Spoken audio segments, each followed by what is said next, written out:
Welcome to another episode of Dr. MC's Self-Care Cabaret podcast. I'm Teresa Melito-Conners, a PhD-level self-care expert in the greater Boston area with a passion for helping others recognize the importance of caring for themselves. Today's episode, we're going to talk all about trauma. I have been researching trauma and studying trauma for my own well-being in learning to overcome and understand my own childhood experiences and lived experiences that I have had. And when we think about trauma, we often hear the term resilience. But resilience can sometimes sound like this mythical, unreachable thing that we're not really so sure what it is. And just like with trauma, it's important to remember that someone else doesn't define your trauma. You get to define what is traumatic for you and what you've experienced. And the same with resilience.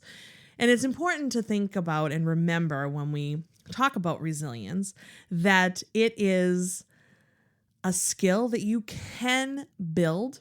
And my favorite way to think about resilience is actually reframing it through the lens of self-care. Because when we practice self-care, like the real self-care that I talk about, we actually can work on our resilience. But this is generally something that takes profound personal growth and effort to really get to the core of your being and to heal and to build that skill and to practice really good, authentic self-care. So this is one of my favorite topics to present on, and I talk a lot about the intersection of trauma, resilience, and self-care. So let me highlight this a little bit for you. First, we're going to define trauma. So I've already said that you get to decide what is traumatic, and two people could experience the exact same things or the exact same experience, but have very different outcomes as a result. So trauma is generally described as a singular event or a series of events that is deeply distressing or disturbing. Traumatic events are things that are generally outside the norm of typical human experience. And you can even experience trauma by witnessing a traumatic event. And currently, as we continue to navigate the uncertainty of the ongoing global pandemic, we're all experiencing a collective trauma. And as you may have noticed, people are handling it in different ways. And the ramifications of COVID-19, are unknown. And we won't know for a while the full impact that this collective trauma is having on us and the world, really. So when we think about the research, there's a significant link between traumatic experiences and adult health and well-being, especially if the trauma was experienced before your 18th birthday. Now, that is not to say that everyone who endures trauma is destined to have challenges later in life. Again, you are not your trauma, but it is an indicator of greater risk. But the good news is that there are ways to heal. And when we think about, bouncing back or overcoming trauma through our resilience, psychologists define resilience as the process of adapting well in the face of adversity, trauma, tragedy, threats, or significant sources of stress. And again, this involves profound personal growth where we examine our behaviors and our thoughts and our actions. But it is thought to believe that anyone can learn to increase their resilience over time through this work. And one of the best ways to do that is through your self-care. So some of the core components that are known to help build resilience are as follows: connection, wellness, healthy thinking, and meaning. Now, if you've been listening to this podcast for a while, some of that may begin to sound familiar. If you think about connection, well, that gets into our relationship domain of self-care. That's how we spend time and make time for people who are good to us, who support us, encourage us, and believe in us. If we think about the healthy thinking core component of resilience, well, that starts to get into our self-compassion and our self-awareness and our mindfulness domains of self-care.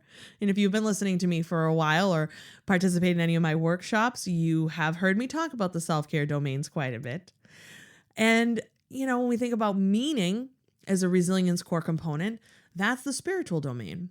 That's how we feel inspired and how we see our larger purpose in life. And wellness is another core component. Well, when you practice all 10 self-care domains, that promotes optimal wellness when practiced as part of a foundational routine. So when we practice self-care, really good self-care, we actually, in turn, build our resilience. I think that's pretty cool. And so for today, our guest, we're going to talk to Dr. Jennifer Herring. Dr. Herring and I actually attended the PhD Educational Leadership Program at Lesley University, and we met several years ago. And I'm so excited to have her here with us today.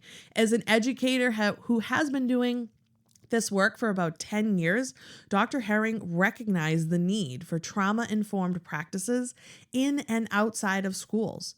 She is passionate about sharing her learning and expertise with adult survivors of trauma, as well as parents and caregivers of those who have experienced trauma.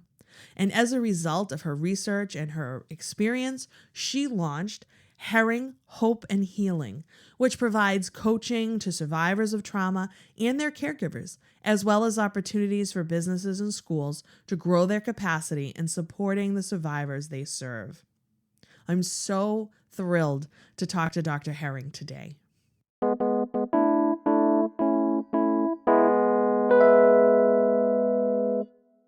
Thank you so much, Dr. Herring, for joining us today on the Dr. MC podcast. Thank you so much for having me. I'm excited to be here. This is very exciting. I did say in the intro how we met at Lesley University throughout the doctoral program, which is very cool. Made some great connections during that. Yeah. So I typically like to ask my guests right off the bat, how do you like to practice self-care? Oh, so for me, this is actually something that I'm still learning and being really intentional about. I actually had some health issues during the pandemic, and a lot of that I believe was due to stress and just the nonstop of life. And so, like some challenges with blood pressure, with my kidneys, it just was very scary. And so I've learned kind of how to, for lack of a better word, kind of dig deep within myself to figure out what are the things that make me feel happy, calm, kind of zen, and just fill my space and my environment with those things. And so I learned that I love nature, which Cool. I'm a city girl. I grew up in the city, so that's really unexpected. So we, in looking to purchase our home, I really wanted to be in a town that was kind of quieter, kind of out of the city environment.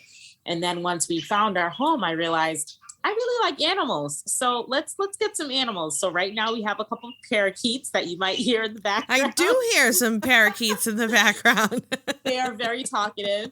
And we are, also, preparing to get a couple of puppies. So I don't know. It's been a joy to really rediscover who I am, and to really understand what makes me feel calm outside of, my family, my children, my husband, just really setting an environment and atmosphere in my home that is very, just very intentional in calming me down.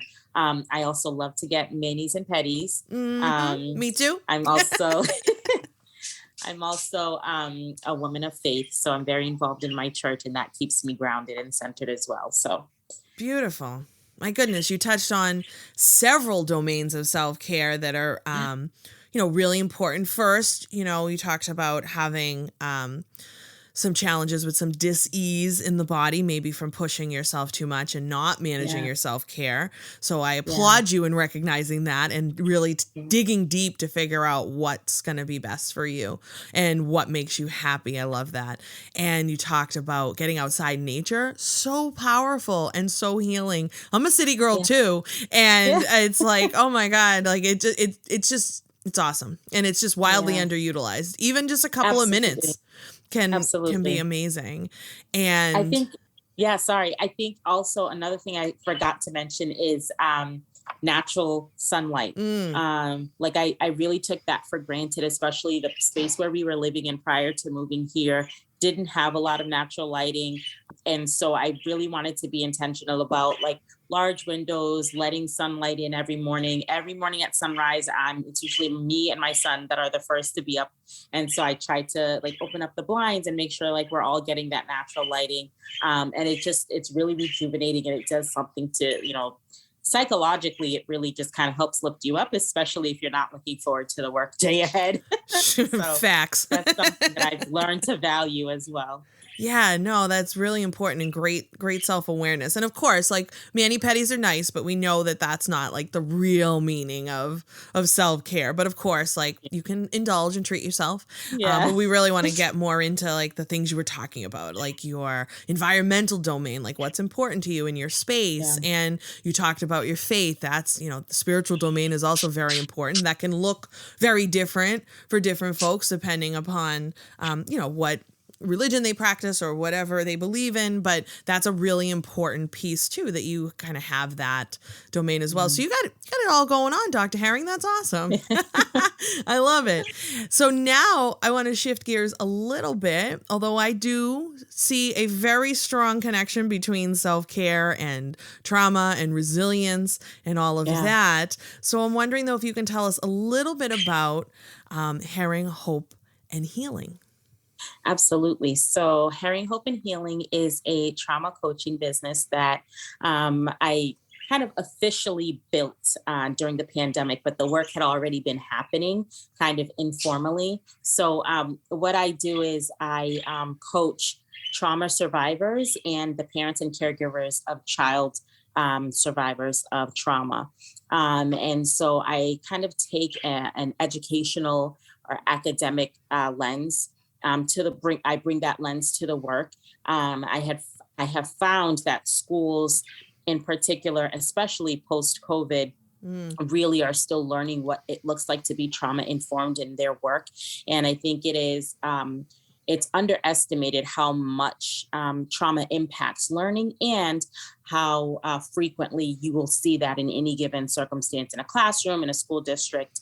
And so my passion is in really giving service providers, educators, and parents and caregivers the tools and skills necessary to support students who have survived trauma, as well as adults who are now recognizing kind of, I think in this time, in this generation, there's a lot more. You had mentioned, self-awareness, and I think that adults in general, especially young people, have become more self-aware than I recall, maybe 10, 15, 20 years ago. And so really kind of creating an opportunity and a space for that self-awareness to kind of be built upon, and to give individuals an opportunity not to experience clinical therapy, because there's a difference between therapy and coaching, right? But sure. just having someone to partner with them and walk them along their healing and their recovery journey.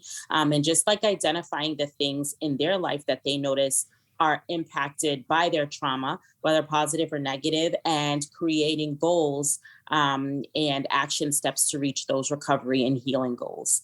So that's a little bit about what I do. I think that's amazing and so needed.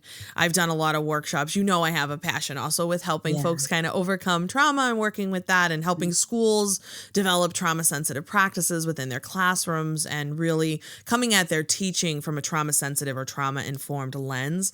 And it's so Absolutely. important. It's good for all students. And where, right now, especially, we're seeing it in my full-time position that I do, as well as, when I give my workshops, my Dr. MC workshops. I'm hearing it from folks that, the students are just showing up with much more challenges in the past. And, right now we're all experiencing a collective trauma. The COVID-19 pandemic, Absolutely. call it whatever you want, it's a Yeah. collective trauma.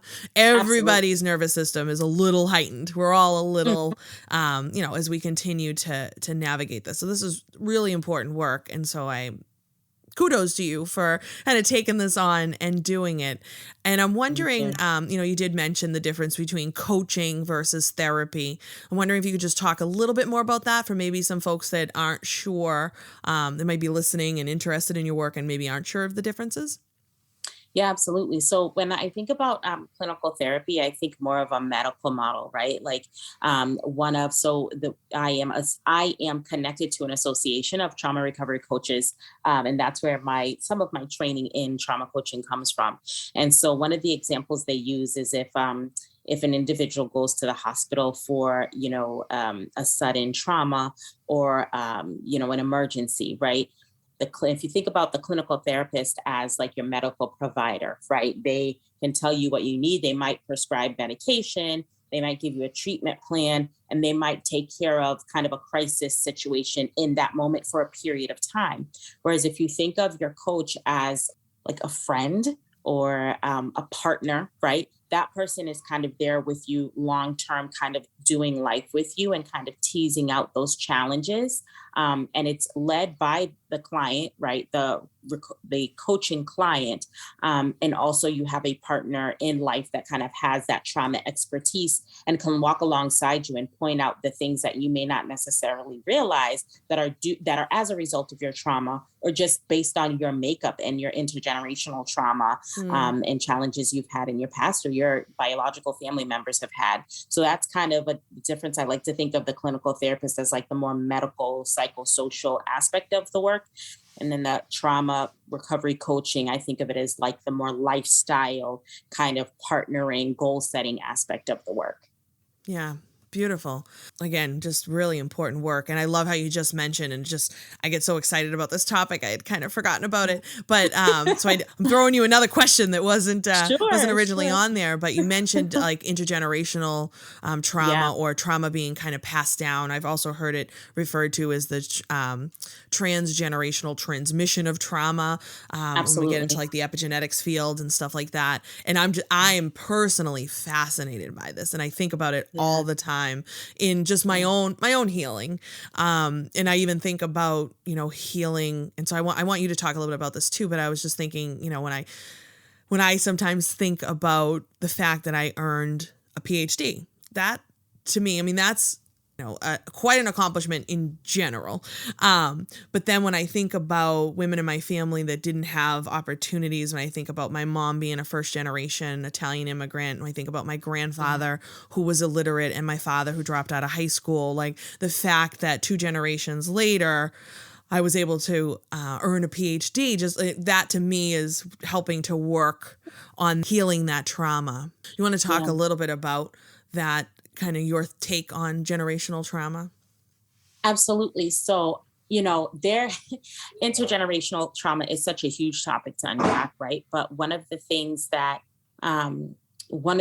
that I think about is racial trauma Mm, and how, I don't want to say I love how COVID has kind of like connected us all, but one of the interesting things about COVID is that no matter who you are, no matter where you're coming from, we all do have that in common. sure. And I think it's also important to highlight certain populations of folks that have experienced trauma and how that is an additional layer on top of the pre-existing trauma, for lack of a better term, that folks have experienced, right? So you think about, you mentioned your family and your parents. My family is from Haiti, right? So I am first generation Haitian Yeah. here in the States. All of my first, second, and third cousins have all been born and raised here in the States, but all have parents that have come in from Haiti. Oh, wow. And so thinking about just Haiti and the Haitian people and what not not all of the story of Haiti is negative, right? But if you think about the things that get covered on the news and the things that people know of Haiti, there are things that we may not necessarily know are even in our DNA. I was talking to a friend recently who is a nurse practitioner, and she works in a big hospital in Boston. And I was sharing with her my story of the challenges I was experiencing during the pandemic medically. And she said, there's so many Haitian women that present like yourself. I'm very short. I'm like 5'0".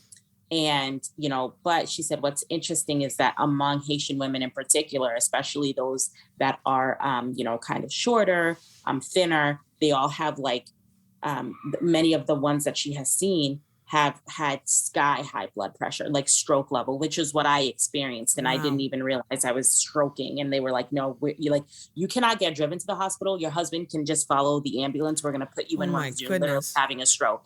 And I'm like, I don't feel anything. And so we had just kind of talked about like what are those things historically, and why is she seeing that trend in particular among Haitian women? And so it's so it's so real. And Yeah. sometimes you think about the diseases that, like, specifically target Black men, Black women, Latinos, Asian Americans, Asians. Like, there's so much that could be said about intergenerational trauma, but I'm specifically interested in the intergenerational trauma among people groups that have been historically marginalized, because I think there are so many layers to the story that can be told, in that sense. So, and even also with the trauma of immigration, how a group of individuals have made it from their country to the US. Was it a pleasant experience? Was it an exciting experience? Was it traumatic? And then how do your descendants carry that story of coming to the US and of immigration or relocation, and Yeah. what does that mean for those after you?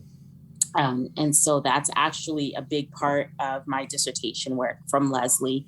I talked about, my focus is on hearing the stories and the experiences, the lived experiences of women who've experienced sexual trauma and Mm-hmm. what they recall about their school experiences.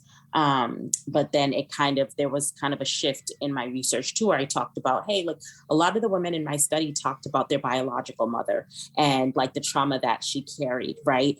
And so, one of the questions in my defense was, if you could kind of take another path based on your current research, what is something that you would continue to look into?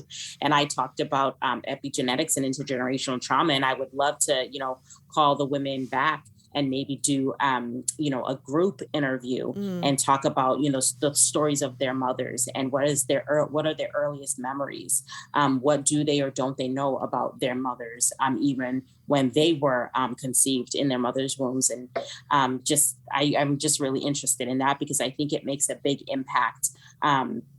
I listen to a podcast almost weekly, and this one woman talks about her adoption story, and how even when her mom was pregnant with her, her mom was contemplating abortion, Mm. right? And so, regardless of what your politics are Sure. on that issue, I just think it's really interesting and really quite fascinating that she says that she really struggled with, like, rejection and abandonment issues, because it's almost like somehow she knew that she wasn't wanted by her biological mother.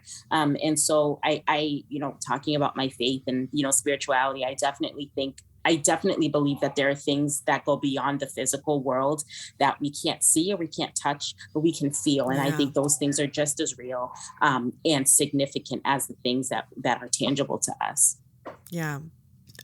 Amazing. And I think you hit it when you said fascinating. Like, this stuff is fascinating to me. And, I think that's a great postdoc study for you, truthfully. Yeah. So get Yeah, me going. too.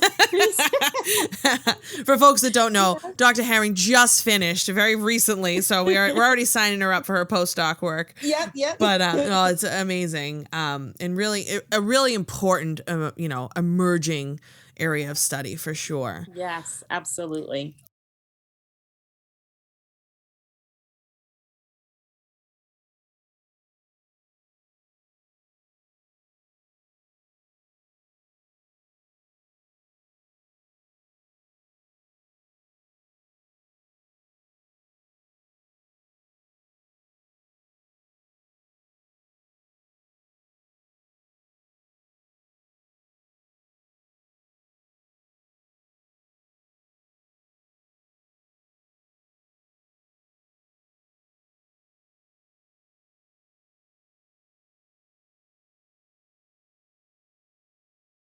We've talked a little bit about folks, what everyone's experiencing and how things have just been challenging as we continue to navigate the pandemic and scary things on the news. So I'm wondering if you have any advice for anyone who may be struggling right now. So I think the first thing that I would say is, and this has been hard for me as well. Try not to focus on what's happening in the now, and really try to take a step back and think about historically how we've gotten to this point.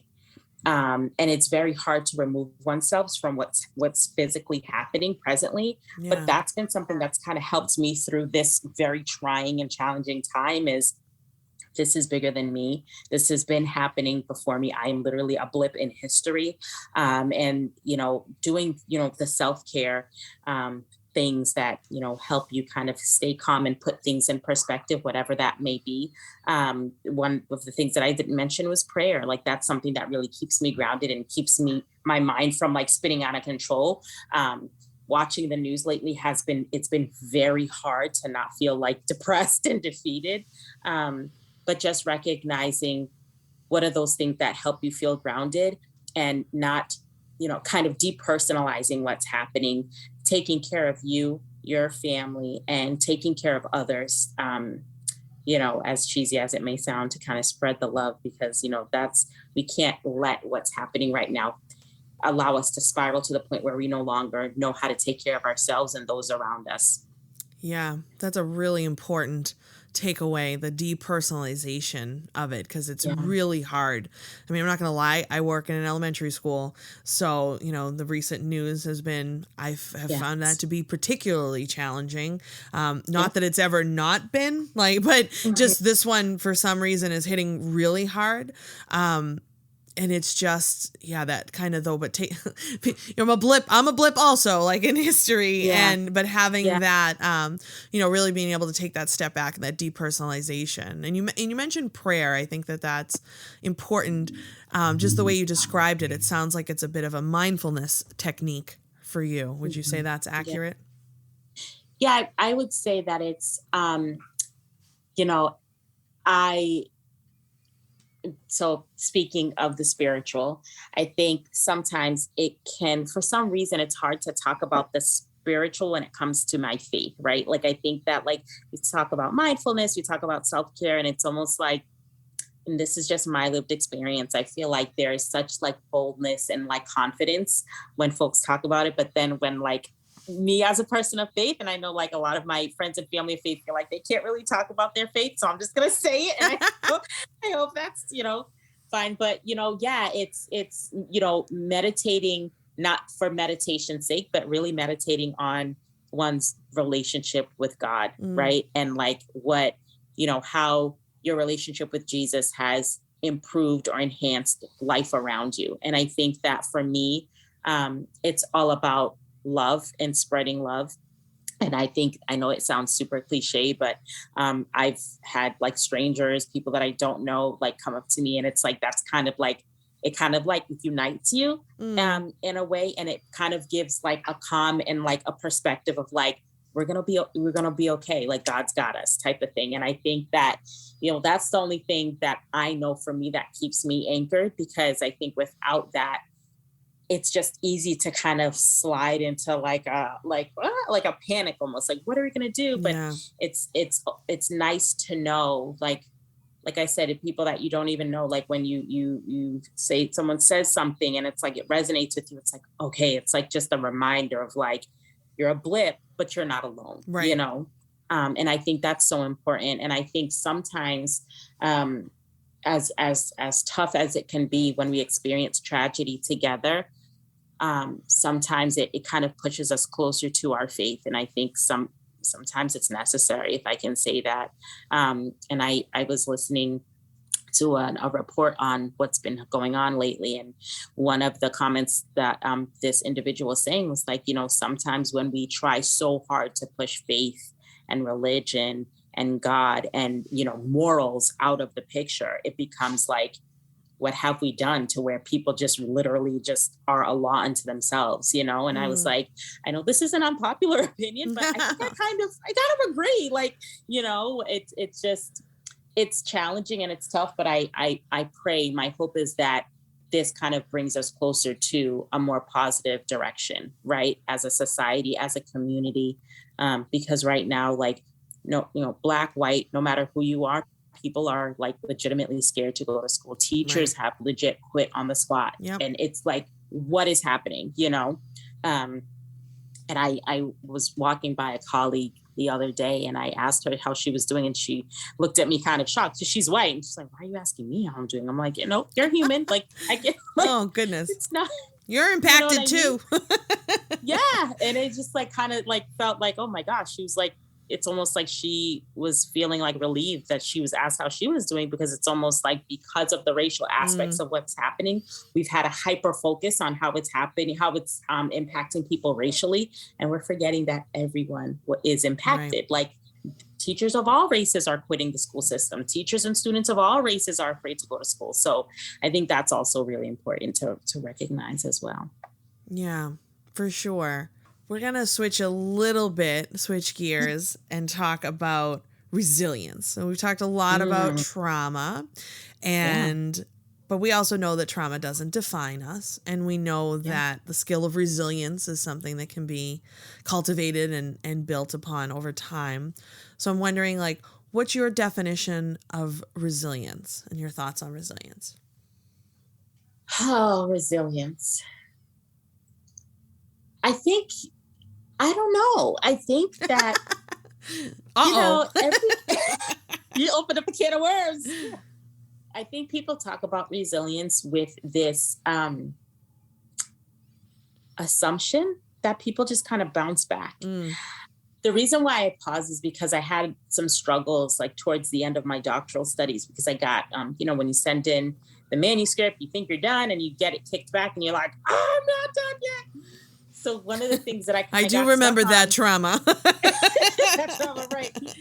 One of the things that I got stuck on before I could actually like, okay, you're going to finish, you got this, was this feedback around like, well, you didn't talk about resilience. And I'm like, but that's not, I think that's also the concept of resilience, I think is kind of biased, right? Like if you think about so currently my role in my district is I work in the central office, and I help create a more culturally aware and historically accurate curriculum across contents. Wow. Cool. So there's a lot of trauma work in that, and a lot of unpacking with educators and students around like, okay, why this curriculum, right? And like, why are we choosing to tell these stories from this lens and never deviating from it up like decades and decades later? And so one of the things that came to mind is, this is just for me, in my personal lived experience, I feel that the concept of resilience is kind of biased, because what that says is it's giving this assumption of like, yep, you're going to get through it and you're going to be successful and you're going to move forward. And yes, that definitely happens. But I think for me, resilience on a Black girl, for example, might seem like survival, right? And like overcoming. But really what's happening is we're learning to live with the trauma in our bodies, and we're learning how to mask it and like push through it and keep going just in spite of, right? Okay. So I don't know for me, I know that everyone is resilient in a sense, right? Like kids are resilient, but I think like the older we get, especially as women or women of color in dealing with trauma, I don't know that I have a clear answer as to what resilience looks like, because I don't think that we are necessarily as a people in a place where we can like truly and genuinely be resilient. I think we are surviving. I think we are owning our trauma. I think we are learning about our history and pushing forth in spite of, and hoping that life is better for our children and our grandchildren. But that's something that I'm still working on in my own mind and in my own practice, is like, what does resilience look like? And is resilience what the survivor has defined it to be? Or is resilience what the observer or the researcher has defined it as? Yeah. Very important perspective for sure. Yeah. And I feel like resilience is one of those terms that gets thrown around a lot, and nobody's really sure exactly what it means, but you hear that like, oh, you can build resilience. Oh, okay. And like, I've done research on like, resilience building practices and things like that. And I certainly, we haven't talked about this yet, but we'll go there right now. When we think about how we measure trauma, with the ACEs score, your adverse childhood experiences, which for our listeners, if you don't know, is it's a survey. It's how we measure. It's 10 questions of things that may have happened to you before your 18th birthday, and you get an ACE score as a result of that. So then we think about our resilience score, and in the interest of full disclosure, I have a very high ACE score, which is not great. That means I've had several traumatic events before my 18th birthday. But my resilience score is also really high when we look at, like, there is a resilience survey that wasn't necessarily designed to be like the answer to the ACEs, but that's how it's been used. And, when I think about that, it kind of makes sense that I have been able to kind of overcome or bounce back from whatever. But that wasn't easy. that wasn't like an automatic or a given that happened. And so I think we have to, remember and remind that, like, there's profound personal growth and turmoil and healing and really deep work that has to go into kind of, I guess, getting that resilience built up. It isn't just like, oh, cool, now I've just bounced back. It sounds so easy. Right. Yeah, so that's great. I'm curious, like, probably should have asked you this earlier, but how did you actually get interested in this work in general? So, if you're willing to share. Of course. So I am a sexual trauma survivor as a child. And so, long story short, when I had disclosed to my mom what was happening, we had immediately moved out of our house and we ended up living in a domestic violence shelter. That shelter I actually worked at straight out of college. And I did some work around, like, trauma, human trafficking, and all of that. So then when I began my studies at Lesley, I became very passionate about education. And so I started teaching. In the midst of kind of that transition, I was working with a program that served girls who had been trafficked. And I was a life coach for those girls. And our job was to kind of be like a traveling case manager. So I was at a school collaborating with a guidance counselor about one of my clients. Unfortunately, there was a video that surfaced about with this client in particular, with her and multiple boys in her class. Oh. The guidance counselor said, well, she'll be fine. You don't have to worry about her. If you watch the video and you look at her facial expressions, she's actually enjoying it. What? Oh, yeah. My God. And so I was like, I got to get into education. This is not good. And so, oh my goodness. Yeah. And so, like I said, I went into teaching. I went through my graduate studies at Lesley, and then kind of like my personal story around, like, the trauma and, like, my challenges with, like, academics.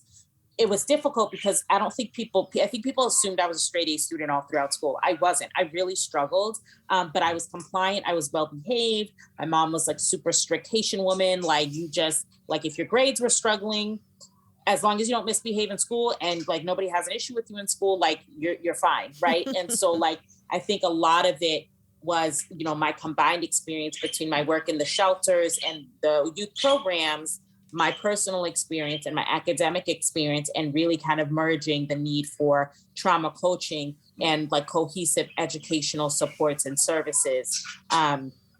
And, kind of like retelling the accuracy of history in our curriculum and helping, because that's one of the challenges that I noticed is that students who've experienced trauma, it's exacerbated in school when you're learning a curriculum where you don't see yourself reflected. Mm-hmm. And so it's not about centering necessarily all Black and brown voices, right? But it's like, if we're going to tell this story, let's tell it from multiple perspectives and let's be historically accurate as to what actually happened. Yeah.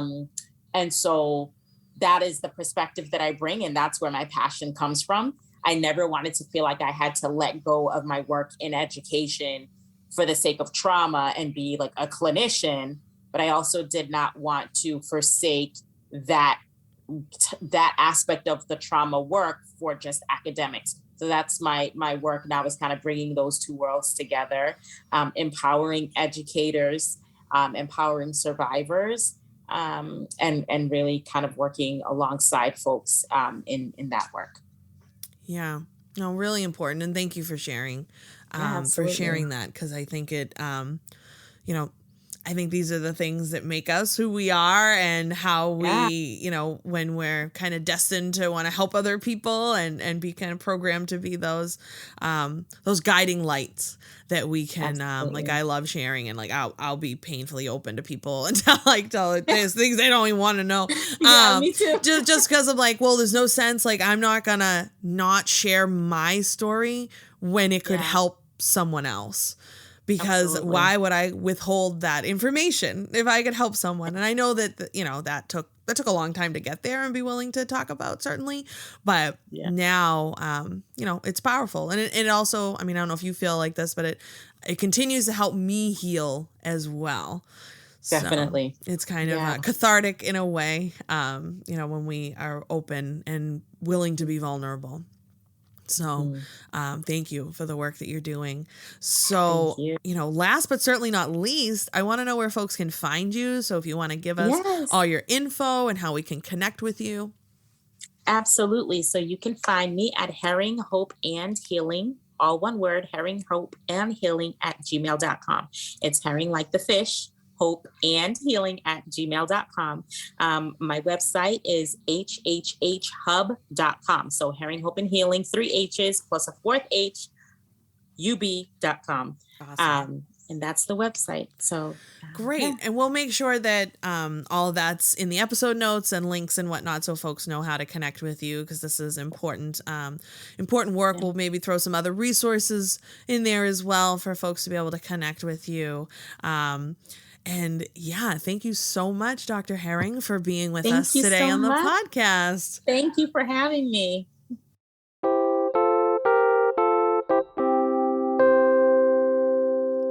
That was so great.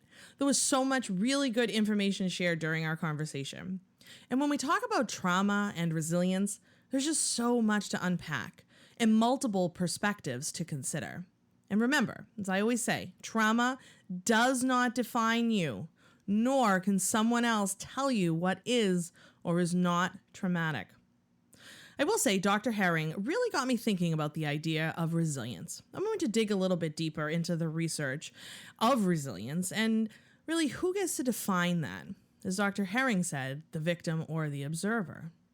I guess resilience is a bit of a double-edged sword. Like, we want to be resilient, but we were only defined as resilient when we have been faced with incredible hardships or traumatic experiences. Resilience is born out of discomfort and challenge. It's like saying whatever doesn't kill you makes you stronger, but wouldn't it be nice if we did not have to have those experiences and be tested in that way in the first place? Is resilience just a slippery slope towards toxic positivity? Definitely something to think more about.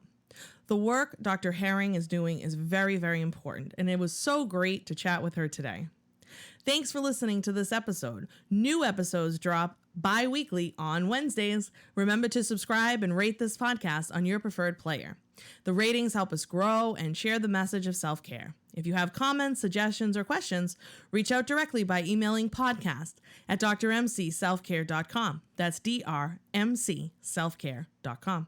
And come join the cast party at Dr. MC's Self-Care Cabaret on Facebook and Instagram at Dr. MC Self-Care, or my website, drmcselfcare.com.